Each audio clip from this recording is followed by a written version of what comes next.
प्रणाम मित्रों, viewer, subscribers को नमस्कार। तो हमने भेगु नंदी में एक चैप्टर शुरू किया है, मल्टी मैरिजेस। इसमें हम दो छोटी सी वीडियोस दिखा चुके हैं, तीसरी वीडियो में बाकी पार्ट कवर करेंगे। तो हमने जैसे पहले किया है कि भाई आजकल मल्टी मैरिजेस ऐसे 3, 4, 5 तो नहीं होती हैं, तो ऐसे व्यक्ति के एक्स्ट्रा मैरिटल अफेयर्स बन जाते हैं, उन्हीं को आजकल के टाइम में मल्टी संज्ञा दी जाती है। वह व्यक्ति उनके साथ अलग अलग कमिटमेंट्स कर लेते हैं, उनके लिए क्या प्लेनेट्स कॉम्बिनेशन होते हैं। तो इसके लिए हमने बताया भी जुपिटर जो है वो तो है मेल के लिए कॉम्बिनेशन। जुपिटर के साथ जैसे हम कॉम्बिनेशन देखते हैं 1, 5, 9, 3, 7, 11, 2, 12, अगर जुपिटर के साथ Venus, mercury, moon, Saturn, Ketu, इनमें से जितने ग्रह ज्यादा उसके साथ कॉम्बिनेशन में आ जाएंगे, जब आप बीएनएन के हिसाब से कॉम्बिनेशन बनाएंगे तो उतनी ही शादियां या इलिसिट रिलेशंस गिने जाएंगे, या व्यक्ति ऐसे इतने लोगों के साथ कमिटमेंट करेगा। फिर हमने बताया था एडवांस के अंदर हम डिग्री वाइज देखते हैं कि जुपिटर को क्रॉस करके कितने प्लेनेट आ गए हैं, उसके अंदर हम 1, 5, 9, 7 देखते हैं एडवांस सिस्टम के अंदर, जहाँ डिग्रियां देखते हैं वो भी आपको लेक्चर देंगे। फिर हमने बताया था लेडीज के लिए जो कारक है वो शुक्र है, तो उसके अंदर अगर हम शुक्र के साथ Mars, Saturn, mercury, moon, Rahu, Ketu के कॉम्बिनेशन देखेंगे 1, 5, 9, 3, 7, जितने ज्यादा ग्रह होंगे उतने ही रिलेशन, मल्टी रिलेशंस एंड उतना ही क्या नाम है व्यक्ति की कमिटमेंट होगी लोगों के साथ इन दी लाइफ। तो हमने कुछ इसके कॉम्बिनेशंस पिछले 2 लेक्चर्स में बताए थे कि भाई व्यक्ति किसी के साथ भाग कैसे सकता है, कोई लेडी या बंदा घर वाले या बीवी के जाने के बाद पीछे से इनवाइट कर लेता है गर्लफ्रेंड्स को, तो वो कॉम्बिनेशंस हमने बताए थे। तो आज हम बता रहे हैं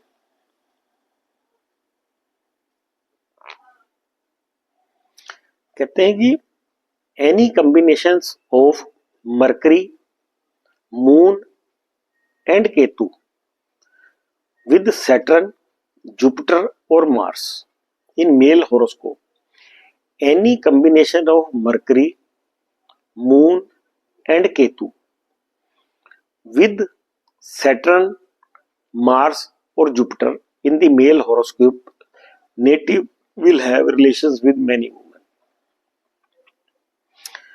दूसरा, any combination of Mercury, moon and Rahu with Saturn और Venus in the female horoscope native will have relations, illicit relations with many main.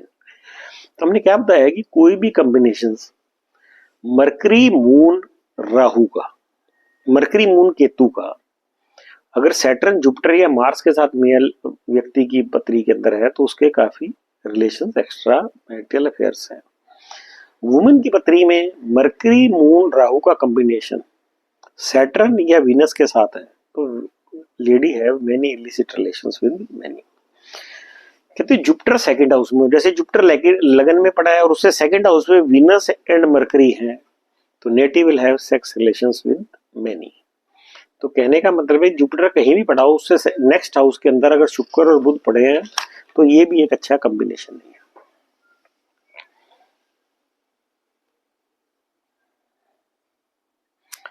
कहते हैं Venus, if Venus has moon and Rahu before the Jupiter,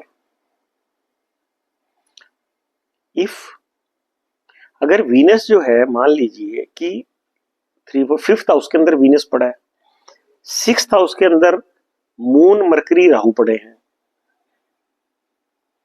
और 7th house के अंदर सन and Jupiter पड़ा है।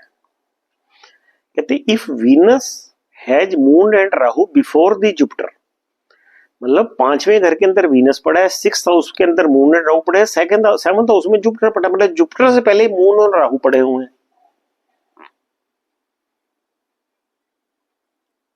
Venus से आगे मून एंड राहु है और जुपिटर से पहले है moon and Rahu. Hemmed between Venus and Jupiter, तो ऐसे व्यक्ति की वाइफ किसी के साथ भाग सकती है। Wife female native may elope with some other person. अगर जुपिटर और वीनस दोनों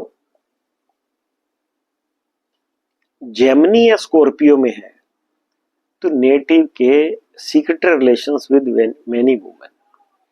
if Jupiter and Venus are together in Gemini or Scorpio.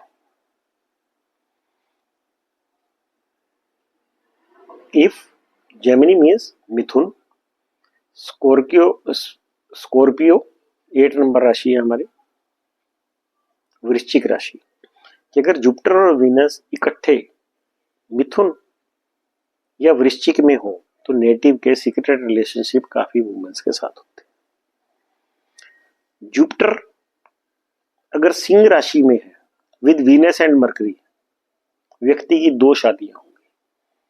Jupiter ये फिक्स डिक्टम है, अगर जुपिटर जो है लियो में सिंह के अंदर वीनस और मरकरी के साथ है तो व्यक्ति की 2 शादियां होंगी। हम अगर इसके अंदर ये तो हो गए हमारे बीएनएन से, अगर हम ट्रेडिशनल ज्योतिष की बात करें उसके अंदर क्या होता था, अगर जुपिटर 10th हाउस फ्रॉम लग्ना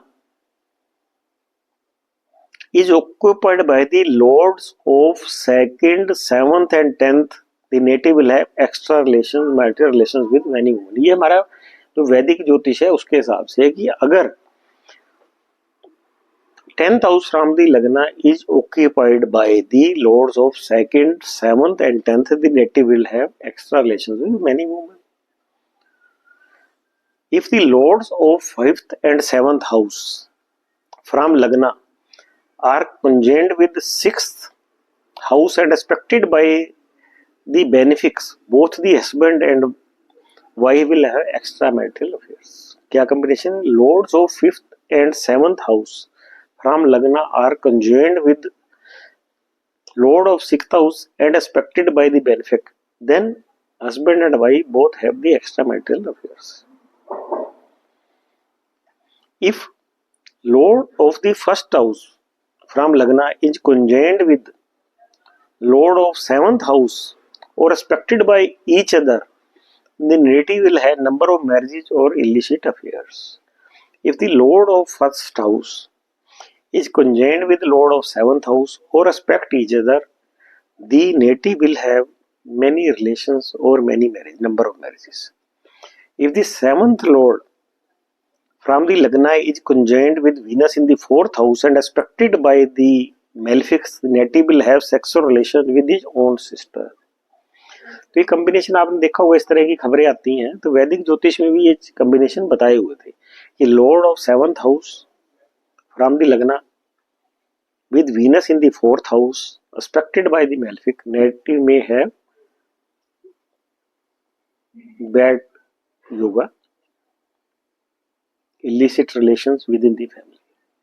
तो ये एक जनरल, क्योंकि कई लोग कह रहे थे भाई इनके ऊपर थोड़ा लेक्चर दें तो इसलिए आपको इसके बारे में बताया गया, तो ये आपको बहुत पसंद आया होगा, इसको ज़्यादा से ज़्यादा शेयर करें। Thank you very much.